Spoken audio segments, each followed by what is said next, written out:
Hello and welcome to Motors for the Masses, and today we're at Lings in Norwich taking a look at the new street scrambler from the 404-year-old company HUSQVARNA. That's right, we are looking at the Svartpilen 801. So let's roll the intro and get cracking.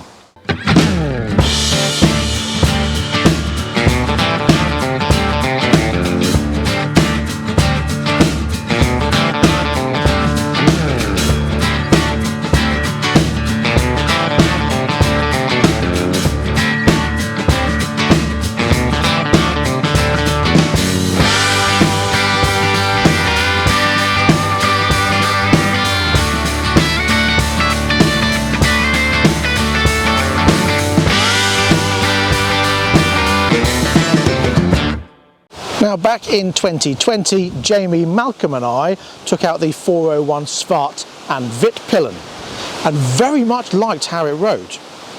Okay, the looks were a bit Marmite. I personally liked them. Malcolm and Jamie, not so much. Well, for 2024, you've still got the 401 Svartpilen, and the 701 has been discontinued. And the Black Arrow name, Svartpilen, has been carried through to this, the 801.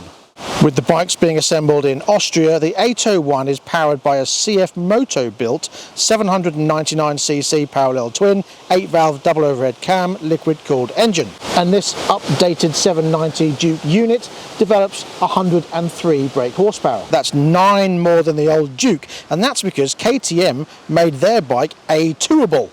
The Husky isn't, and develops 64 pounds-foot of torque with a top speed of 130 miles an hour. Oh, and for anyone who cares, it bellows out 106 CO2s, which is lovely.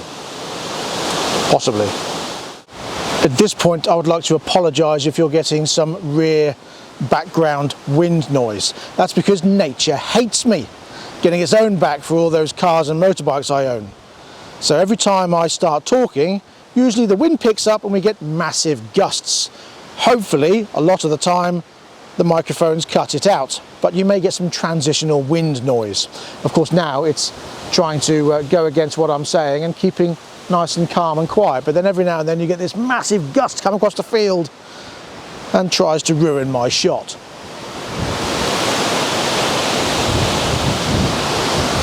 See? You don't like me, do you, nature? Well, I'm sorry. I like CO2s, I like V8s, and I like motorbikes. That's why I have many of them. I'm sorry. My footprint is not carbon enough for you. Would it help if I give you a hug? No? Let's carry on, shall we? And of course it has 6 gears, but it comes with easy shift, which is like quick shift for smooth up and down shifting. But we'll see if that's true once we're out on the road. You get 43mm upside down adjustable forks by WP Apex and rear monoshock. You get 2 300mm front discs with radial 4-piston calipers, and on the rear a 240mm disc with a double piston caliper. And although it says HUSQVARNA on it, they're actually made by the Spanish company J. Underneath this snap-fixed tank cover, the fuel tank holds 14 litres and on paper does 63 miles to the gallon. That means you get around 190 miles to the tank. Unless of course you're really enjoying yourself, and then it's probably about 150. Wheels are 17-inch front and rear with a 120 front tyre and a 180 on the back, using Pirelli MT60 RS rubber. Now, despite its short looks, it's actually quite a sizable bike, 2.1 metres long, 860mm wide and 1.39 metres tall, with a seat height of 820mm. Now, I am 5'10.5" with a 31.5-inch inside leg, and this is me sitting on it quite comfortably. My feet are flat on the floor, wide enough apart away from the pegs. So that is actually pretty decent. Once my leg is up, it's tucked, my knee is tucked nicely on the side here against this plastic cover, which, as I say, is like a snap fix because it's got this line down the middle, and yeah, but it's comfortable. That's what I like about it. It's comfortable. It's a good stretch on the handlebars. I'm not leaning right forward, I'm not leaning too wide out, I'm not leaning back. It's just right. It's really nicely done. Obviously there's some adjustment on the handlebars if you want to, but for me that's very comfortable. Very nice position indeed, and I'm looking forward to taking it out on the road and see how it feels. Now initially this seat could be mistaken for being a bit hard. It does have a pad on here like so, so it looks quite thin. Here there's not a massive amount to it, but it does feel very gel like, and you've got this pad here which does feel nice and soft. I like that. Now, it's only got a side stand, so dare I try and get on the back as a passenger. This could be fun.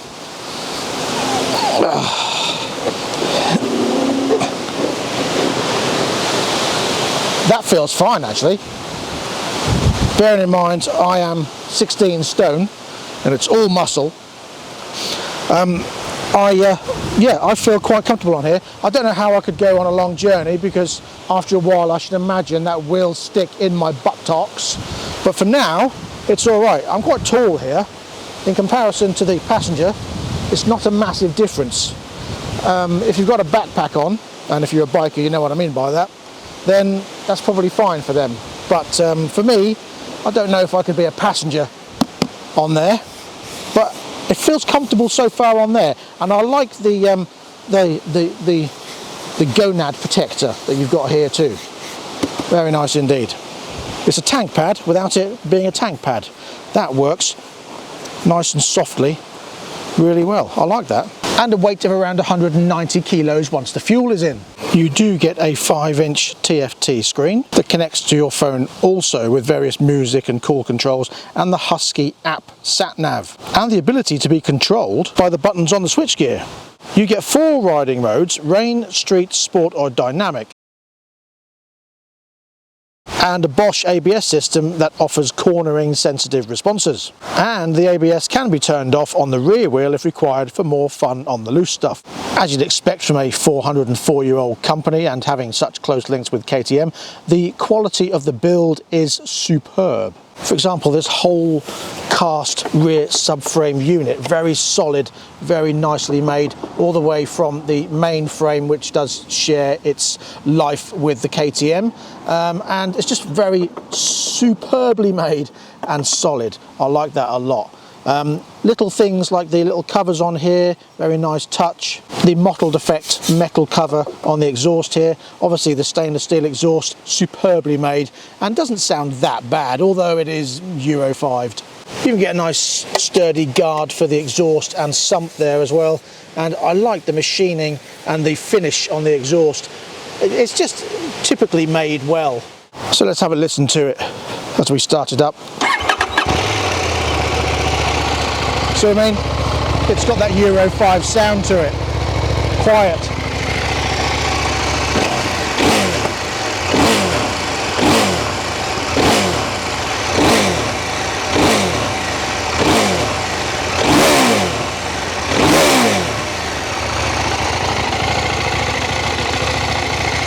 So whilst it's running, let's take a look at the lights. So you've got the light there and then your brake light. Nice and easy to see. And of course your indicators are LED. And then shooting round to the front, you've got your main lights, your flash there, and your main beam.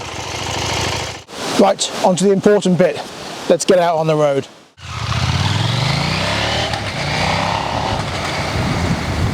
Right, so here we go. That's a very smooth gear change. Very smooth indeed. I'm currently in road mode, or street mode. ABS is in road mode.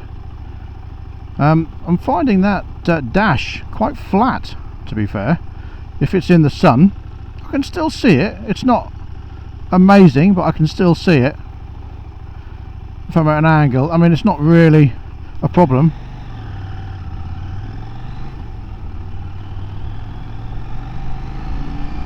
Nice pickup, you can feel it wants to go.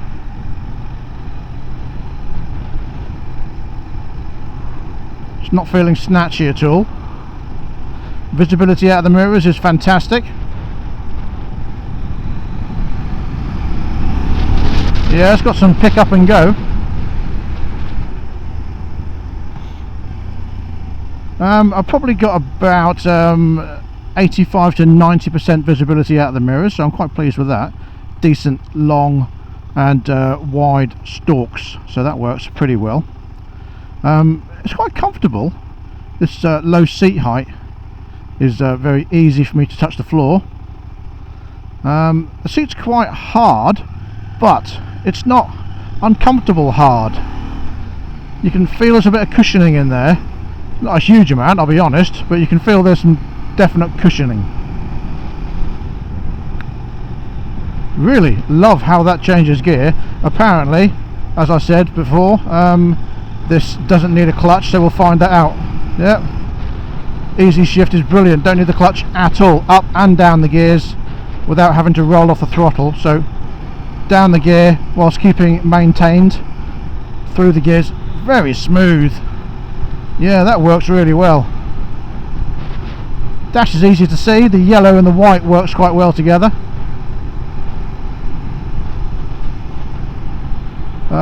Looking through here, let's have a look what we've got. So motorcycle info, we'll come on to that in a minute, but you can go up through the modes very easily, just flicking up and down on the thing here. Sport mode, dynamic mode, rain mode, or we've got, should I say, boring, normal, Wii mode, and oh, I can do what with it mode. So before we go on the dual carriageway, I'm just going to go around the normal roads, as it were, and see how it fares. Let's put it in sport mode.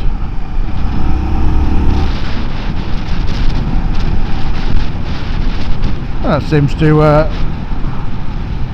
do it quite well. When I push back, it doesn't go by itself. So ride mode there. I'm in 6th gear at 45, 46 miles an hour, and it seems to hold its own rather nicely. Let's get up to speed. Bit of a vibration there on the mirrors as I do that. Down to 40. 40 in 6th works fine. Now if I was to open it up, you get that sort of clunky vibe, but it's not horrendous. It's not off-putting. I'm going to turn around because there's enough of this 40 mile an hour nonsense. Decent brakes. Let's do the dual carriageway. So if that's in the sun, direct sunlight there, I can't see anything because the sun is directly on the middle of the screen. I can still see the 0 and the outline of the rev counter here. No, rev counter's in the middle, so I couldn't see that at all. That's the water temperature and the fuel. I can still see the outline of the white.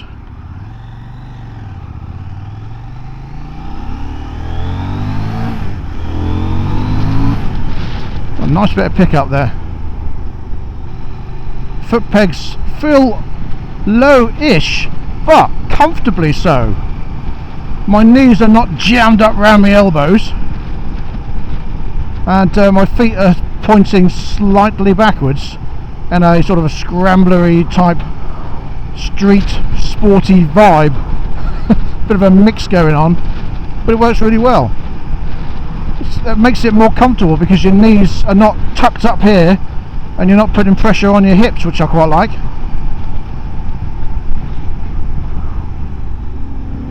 No, another biker that didn't nod. Up yours, mate. So let's see what it's like at dual carriageway or motorway speeds. They are very good brakes.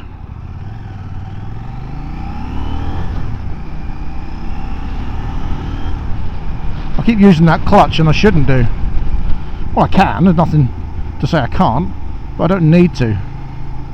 It's just force of habit with the older bikes that I've got. Let's try and not use it.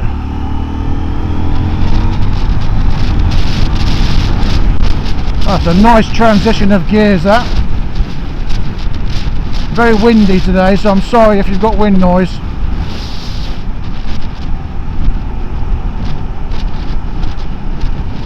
Sitting here at 70, nice and balanced. Sitting behind a truck, I've got a bit of buffeting going on, but nothing major.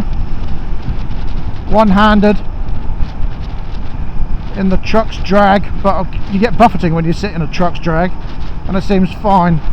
All the lemmings stuck behind the tractor.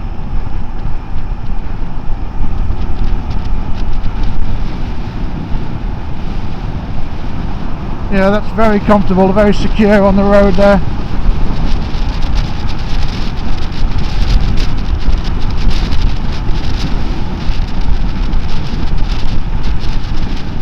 Very smooth, taking any sort of lumps and bumps in the road very well. Nice smooth indicator action.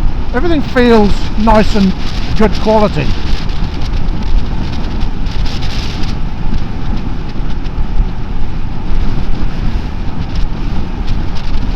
Not getting any vibration from the mirrors as such, a tiny little bit, but not where it distorts it, so I can still see quite nicely out of the mirror.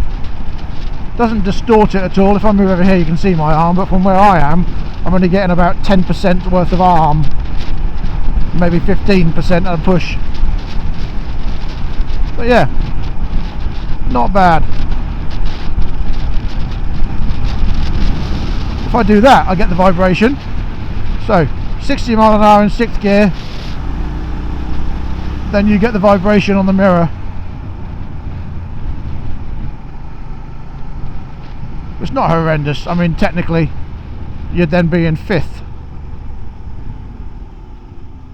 Good brakes, smooth as well. It's not divey. That's nice. I always feel a bit nervous about pulling out of junctions when there's bushes here. That's the council and their inability to cut anything. You never know if anyone's going to jump the lights and come flying in the side of you. So it's always best to just hang on for a second. I usually like to be away from the lights as soon as they change, but in these days it doesn't pay to do that.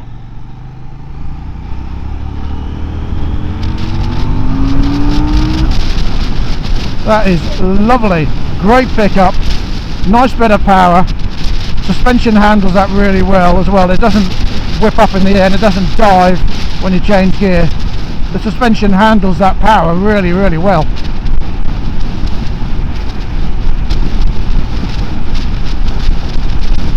I've now got a headwind and it's blustering me around, but the bike is very secure. Yeah, I like that. When you get up in the revs, I don't know if you saw there, but the whole screen goes yellow. It's like, change gear, please! Kind of attitude. Was it red lines at 9,000 RPM, which is not extremely high, but for a street scrambler, it's kind of what you'd expect, really. Do a quick flick through the menu, see what we've got here. So again, street, rain, dynamic, sport. Let's go into street mode. ABS, we want to leave that on. The rear traction control, we'll leave that on. Easy shift you can turn on and off. It's currently on. I like that on. That means you can change gear without the clutch, up and down. It's like quick shift, but a different name. And whether you want to change, let's change that. Default, no, let's have oh, I see, very minimal default. We'll just stick with that, quite like that. You've got all your information on there. Very easy to use this screen on the fly as well, very easy.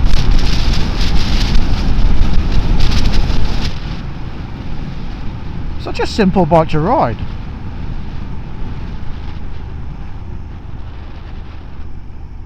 I mean, as you'd expect, you get a tiny bit of resistance when you change down a gear or up a gear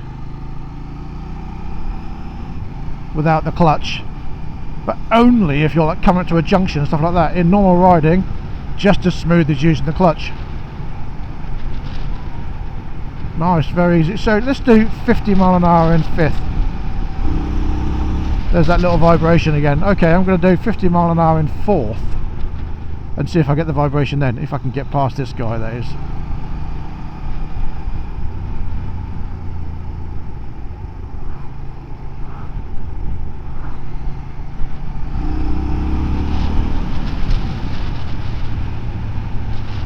Let's do 50 in fourth, and then no, you then don't get the vibration when you go up to 60.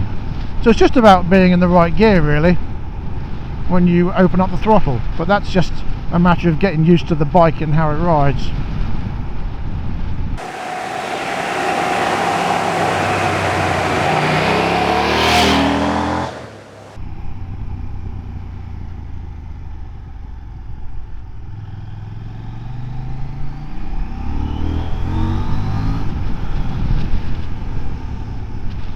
Oh, hello. Fantastic gear change. I know I say it, but it's true. Brilliant. Well, there's nothing to dislike about the ride whatsoever. Bearing in mind I've been riding about, it's nice and comfortable on your backside. It's not digging in me anywhere. That padding on the seat works really well. Even though it's quite a thin seat, it does work really well. But this is a lovely bike to ride indeed. Everything about it is enjoyable. Oh, nice little pop and fart there from the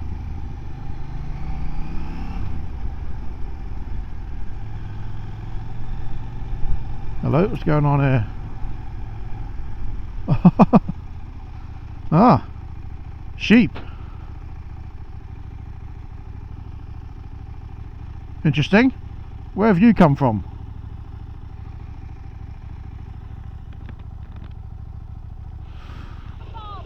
Oh, okay. Alright.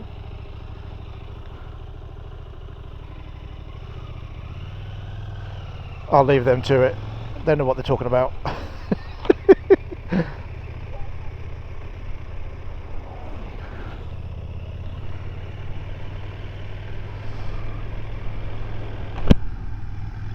Sheep's on the road.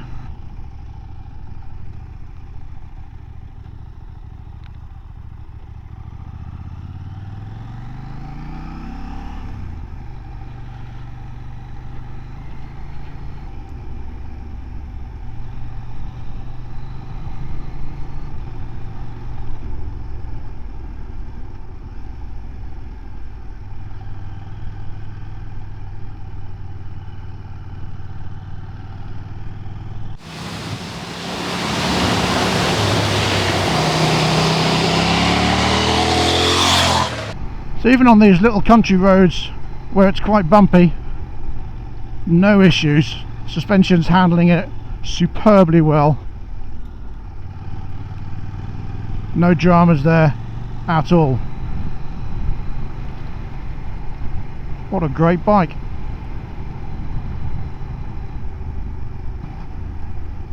I like when you change down a gear, you get that little pop.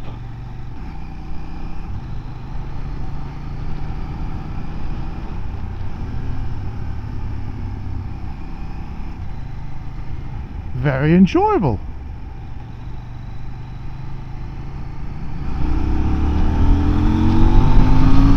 And it pulls really well. Great.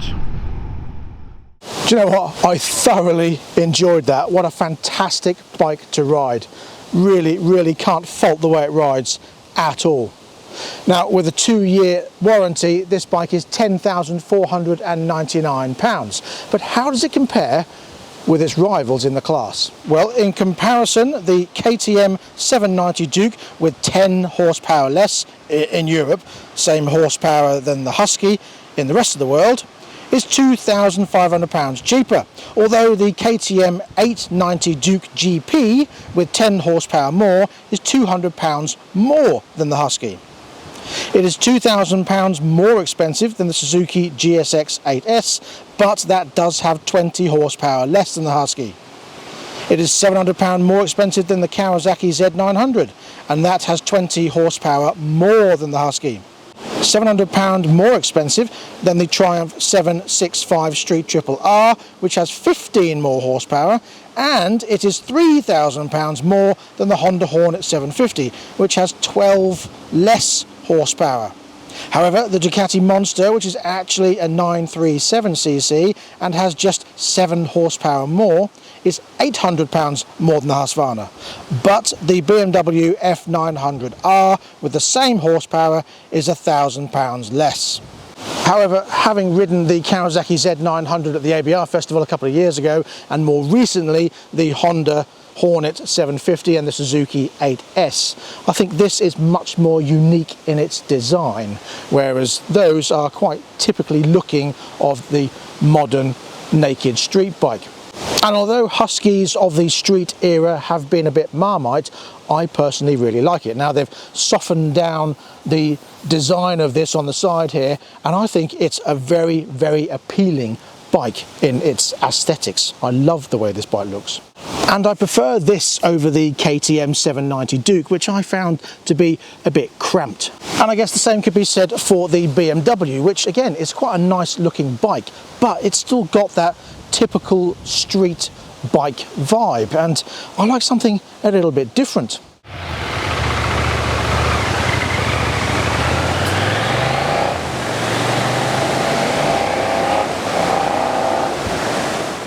So there we go, the HUSQVARNA Svartpilen 801. Now, yes, I know it's on the slightly higher side of the price bracket in comparison to its competitors, but it is superbly built.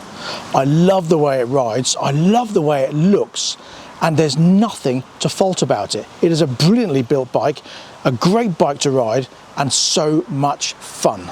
And that is all I've got to say about it, really. If you're interested in this bike, please have a look in the link in the description below, where I will link in Lings Powersports, and a big thank you to them for letting me ride this bike today. And that's all I've got for this episode. So please don't forget to like, subscribe and share this episode, and click the notification bell. And until next time, please ride and drive carefully, but have fun. Bye bye.